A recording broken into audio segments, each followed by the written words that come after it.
मित्रों, आज हमारे सारे संबंध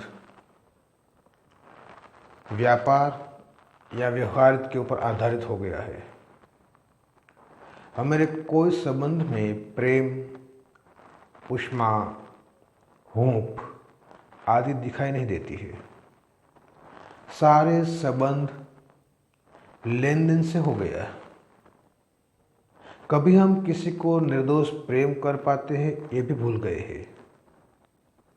जो भी करते हैं उसके पीछे स्वार्थ छिप जाता है। आने वाले वक्त में वो आदमी हमें काम में आएगा, इसी ढंग से हम उससे व्यवहार करते हैं, उसी ढंग से हम उससे संबंध बांधते हैं। और जहाँ एक दूसरे का उपयोग करने की बात होती है, एक दूसरे को काम में लाने की बात होती है, वहाँ अक्सर तब प्रेम मारा जाता है। प्रेम तो खिलते हैं देने के पक्ष में। प्रेम खिलते हैं सालसता में, निखालसता में, सरलता में। प्रेम कभी भी मांग में नहीं खिलते। मांग में तो प्रेम मुरझा जाता है। आज हम अपने बच्चे को पालते हैं, पोसते हैं। क्यों?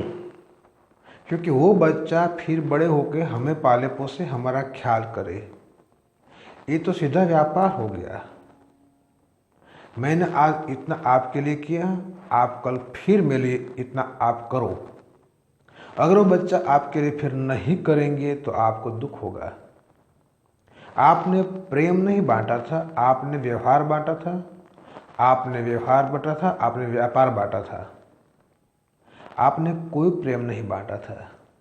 और जो प्रेम नहीं बांटा है तो फिर प्रेम की अपेक्षा रखना भी गलत है। क्योंकि बोया ही बबूल है तो अब आम मिलना मुश्किल है।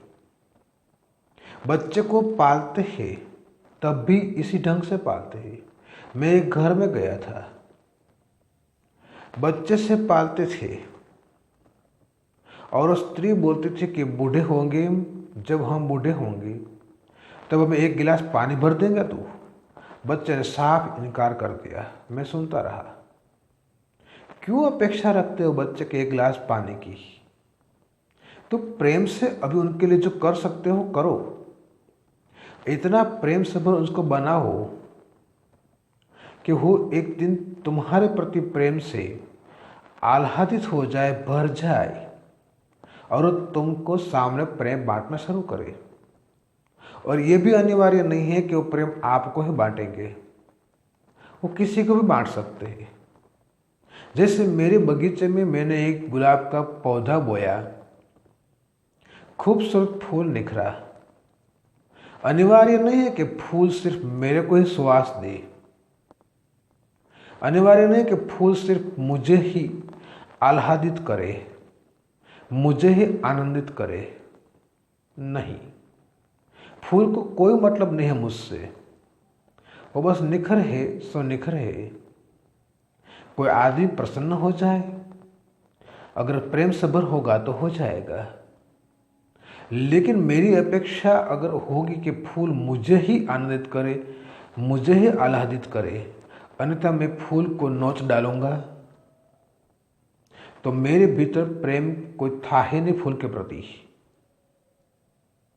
मेरे भीतर निरा स्वार्थ था कि बस ये फूल सिर्फ मेरा बना रहे। ये नहीं हो सकता है।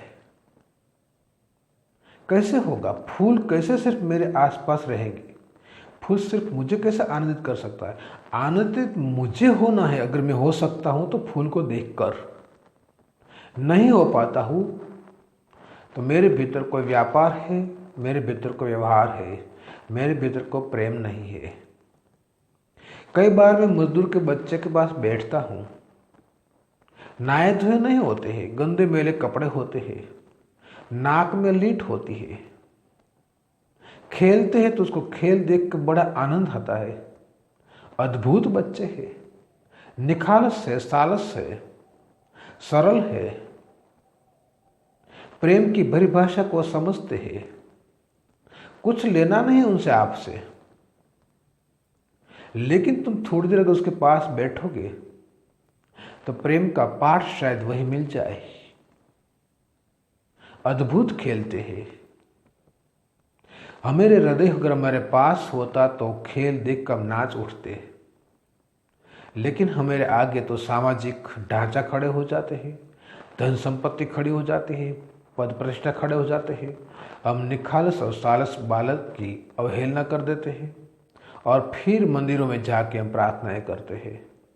जहाँ जीवती जागती ज्योत थी, जिंदी ज्योत थी, वहाँ से मुख मोड़ दिया और पत्थर की प्रतिमा के आगे जाके हम सिर रगड़ते हैं। हमारी मूढ़ता का भी कोई अंत है। जहाँ प्रेम करने का एक अक्सर मौका हमें मिला था, उनकी तरफ हमने ध्यान नहीं दिया। और जहाँ पत्थर में कोई प्रेम खिलने की संभावना ही नहीं है, वहीं जाकर हम प्रेम को प्रकट करना चाहते हैं। ये मुमकिन नहीं है, क्योंकि मंदिर में जो लोग जाते हैं वो मुल्ला, मौलवी, पंडित, पुजारी अक्सर हृदयहीन होते हैं, अक्सर भावहीन होते हैं। उनके सारा ख्याल धन के ऊपर होता है। कोई धनवान आते हैं तो उसका रूप रंग बदल जाता है। परमात्मा से कोई संबंध नहीं। वो भी जानते हैं पत्थर की प्रतिमा है, लेकिन वो भी निर्दोष बच्चों के पास नहीं जाएंगे, नहीं खेलेंगे, क्योंकि उसके लिए पहले निर्दोष होना पड़ेगा, सालस होना पड़ेगा। हमारा हृदय अगर सालस और निर्दोष होगा तो ही बच्चे को प्रेम को हम समझ पाएंगे। बच्चे ज़्यादा निखालस से हमारे से, बच्चे ज़्यादा सालस से हमसे। इन बच्चों से हम प्रेम का पाठ सीखे, बदले में कोई इच्छा न रखे। अगर प्रेम दे सकते हो तो प्रेम दो, बस तुम प्रेम बांटते जाओ। तुम्हारे पास जो है तुम बांटोगे। तुम्हारे पास अगर गेहूं है तो तुम गेहूं ही बांट पाओगे। तुम्हारे पास अगर बजरी है तो तुम बजरी ही बांट पाओगे। चावल है तो चावल ही बांट पाओगे। तुम्हारे पास अगर प्रेम से हृदय होगा तो तुम प्रेम बांटोगे। बदले की आकांक्षा से तुम्हारा चित्त भरा नहीं होगा। प्रेम की परिभाषा यही होती है कि तुम बांटो, अपेक्षा मत रखो।